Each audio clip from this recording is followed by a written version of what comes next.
So here's a fun fact about me that is also going to sound ironic, coming from the channel where two of my most successful videos happen to be the ones where I'm giving advice on relationships. I actually have never had a girlfriend. Yep, I've been single for 23 years. And it's not like I've never had options. I've had opportunities. I've lived in areas where the potential for a relationship was there. For the past 2 years, I've lived in Hawaii and now New York City.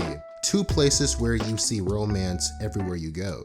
I see couples holding hands all the time. I've been trying to ignore the jealousy and envy deep down inside of me, and even to this day, it's still kinda hard to do. Obviously, I'm happy for anyone who has found success in their lives in the dating market.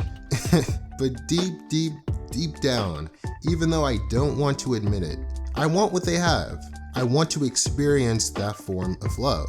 Mostly out of curiosity, if anything. Though the idea that it's somehow going to fulfill me and solve all my problems is a delusion. And I know that. After both metaphorically and literally going around in circles with this problem of mine and other inner demons, I realize now that Jesus is all I need. That's the short answer for how to defeat envy. But let's have some fun today and dissect another SpongeBob episode. After all, this show can relate to any life situation.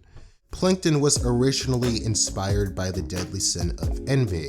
The Algae's Always Greener is an episode that shows why envy is pretty much pointless.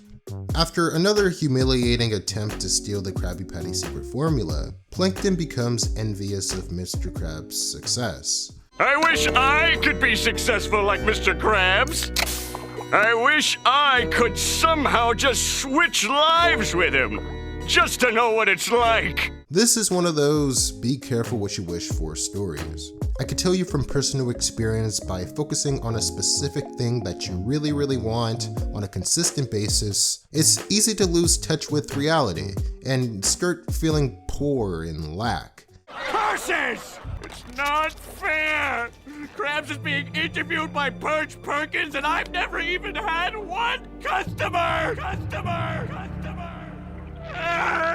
Kinda like how Plankton tries every day to steal the Krabby Patty secret formula, there was a time when every day I would chase after females via cold approach, not even realizing that I was mainly doing it for validation. After what felt like hundreds of failed attempts, I ended up like Plankton in this scene, frustrated, exhausted, and looking for other ways to satisfy my ill-informed desires.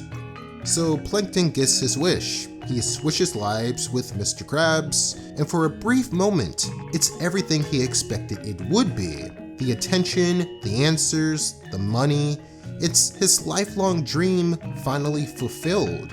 But then he starts to run into problems. SpongeBob whines to him about pointless stuff that doesn't really matter. Squidward gives him a hard time for making him spend his entire shift next to SpongeBob, and Pearl complains about her allowance. So in the middle of all this drama, Plankton is all like, screw this responsibility stuff.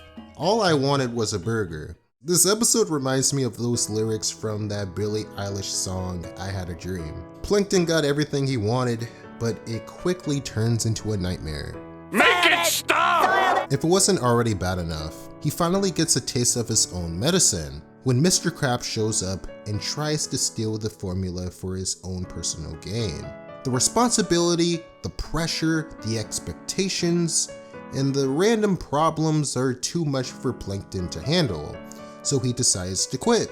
It's not worth it! It's just not worth it! Now, I don't want to give off the impression that it's okay to be passive, skeptical, doubtful, or cynical about opportunities. It's good to be optimistic. It's not about expecting the worst case scenario, because that mentality doesn't do you any favors. The point is, whether it's your neighbor's fancy car, a couple holding hands, or 1 million subscribers on YouTube, to have these things, to maintain these things, it may require more emotional strength than you're able to put up with, than you want to put up with.